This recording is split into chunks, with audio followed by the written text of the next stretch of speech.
Chapter 4 Shop Part 2. After finishing my conversation with Neek, I dragged my exhausted body to the dormitory building. Elania Academy's dormitories are divided into several locations. Naturally, males and females have separate buildings, staff members are not restricted, and they are also separated by grade. Theo has a preference for high places. Thus, my room is located on the top floor, the 20th floor. However, this dormitory doesn't have an elevator. So, I had to walk up to the 20th floor, carrying my heavy body. I wanted to climb the stairs hunched over, but I straightened my back and walked with dignity. Rather, I was forced to walk like that. Finally arriving at the 20th floor. A girl was standing near my door. She was a slender woman with long black hair. It was Amy. Did she hear my footsteps and come out? Or had she been standing there waiting for me all along?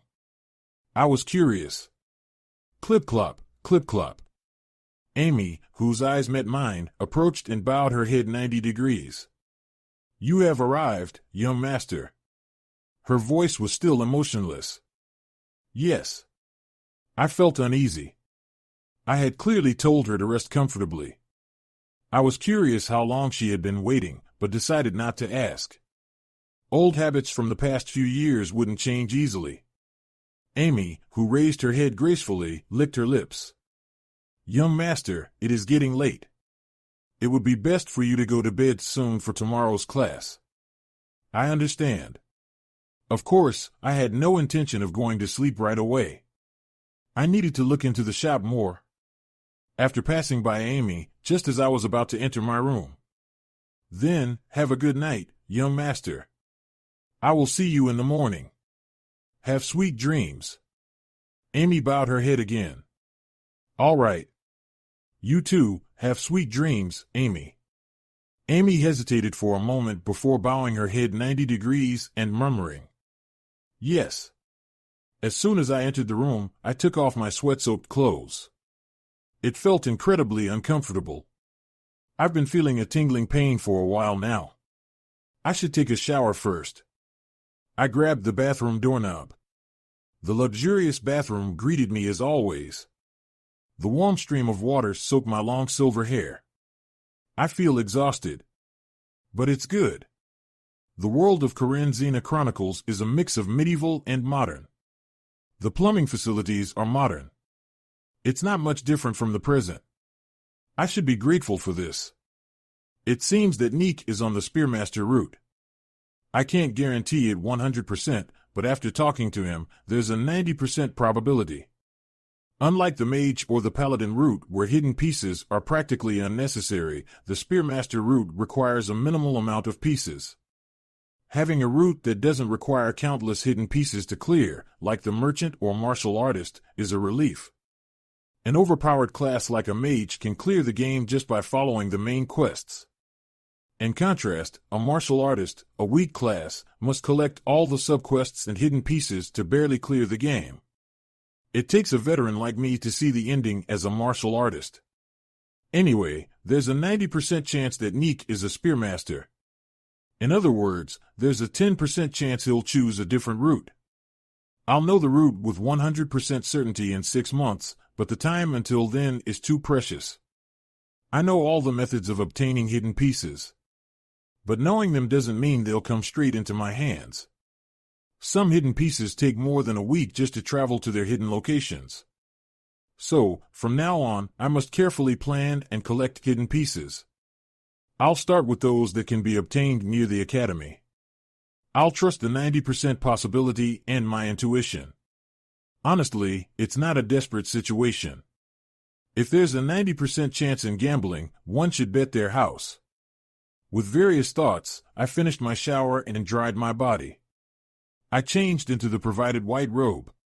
It smelled fresh and soft, as if laundered daily. My reflection appeared in the full-length mirror in front of me. Even in the loose robe, my elegance shows. I wouldn't be wrong to call myself the most handsome character in the story.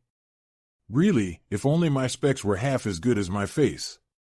I sat on the bed, pondering the unchangeable bitter reality. Then, I opened the shop window. Though I saw it earlier in the training field, the shop's interface was quite intuitive. It felt light. However, the items for sale were anything but light. Let's see. Buying traits is definitely the right choice. That was my conclusion after spending over an hour browsing the shop. There was nothing the shop didn't have. As long as you had the shop's currency, gold, silver, and copper coins, you could buy almost anything.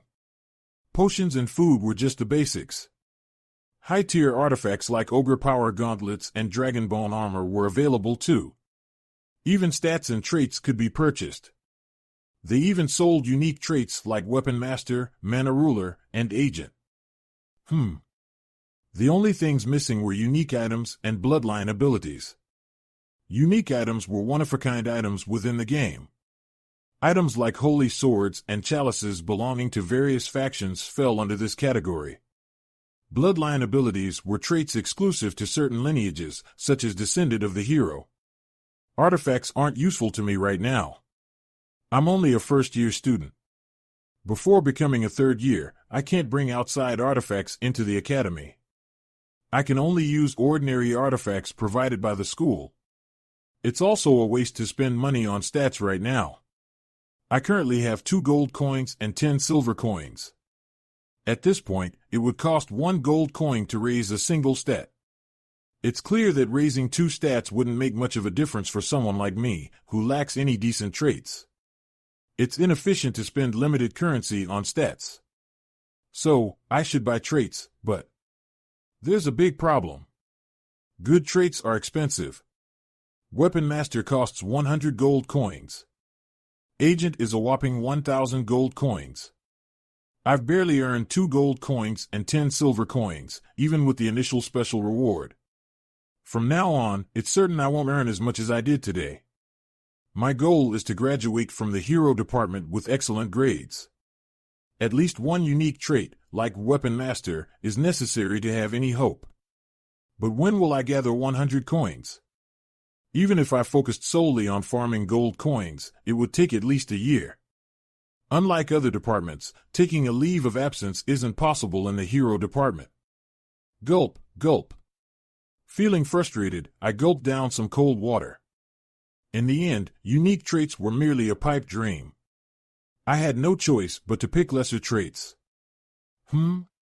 While browsing through the cheap traits and reading their details, a particular one caught my eye. Magic Nullification. Price, 2 store gold coins. Magic Nullification. It's an ability and trait that nullifies magic below a certain level targeted at the holder. It can also nullify magical buffs, like strength or haste, on contacted targets. This trait was occasionally possessed by villains who mainly used physical attacks in the latter part of the story.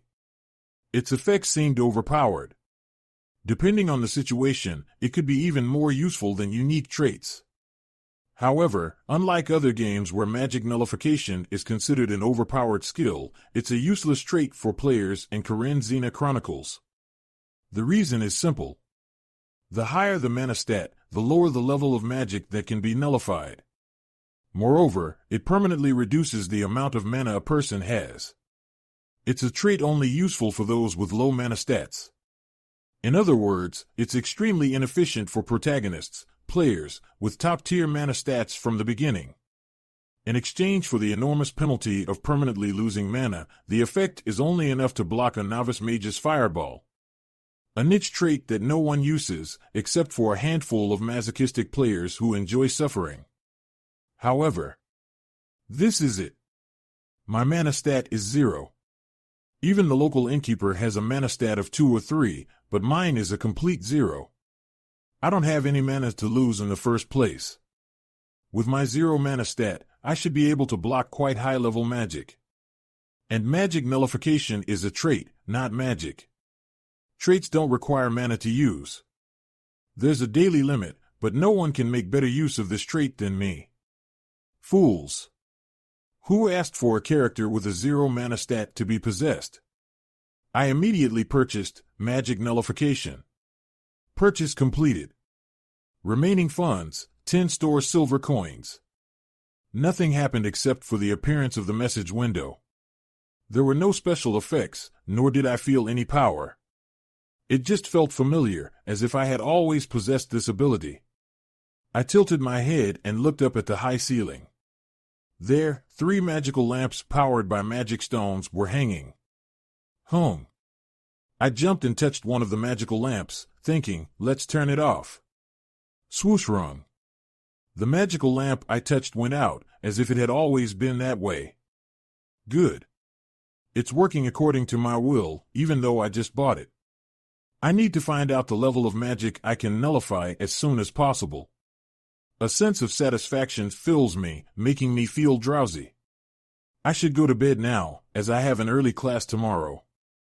I turned off the lights and closed the curtains. Though the day was tiring, it was equally fulfilling. I drifted off to sleep almost instantly. Knock. Knock. Knock. The rhythmic knocking sound woke me up. It was probably Amy. Knock. Knock. Knock. The knocking continued. I'm awake. Finally, the knocking stopped. Understood, young master. I will wait. All right. I wanted to tell her not to wait, but I didn't know the specifics of Theo's daily schedule. For now, I'll just go along with what Amy has arranged. I pulled back the heavy curtains and opened the window. Warm, golden sunlight filled the room. I quickly showered and changed into the freshly laundered academy uniform. Like the robe, it had a soft, fragrant scent. Now that I'm ready. I looked around the room. Old-fashioned paintings hung on the walls, a mood lamp made of precious metals gleamed softly, and a plush-looking chair sat beside a large bed. However, I couldn't find the textbook I was looking for. As I suspected, the textbook I saw in Amy's room yesterday was mine. TSK. I clicked my tongue and looked in the full-length mirror. With a natural motion, I adjusted my clothes. With this, that trait shouldn't bother me. However, just as I was about to grab the door handle, ugh. A sharp pain struck me again. Young master, is something wrong? Amy's voice came from beyond the door. At the same time, my head turned involuntarily. There was a dressing table. On it were various colorful perfume bottles. There must be at least 10 of them. It's nothing. Just wait a moment. Damn it. I still can't get used to this.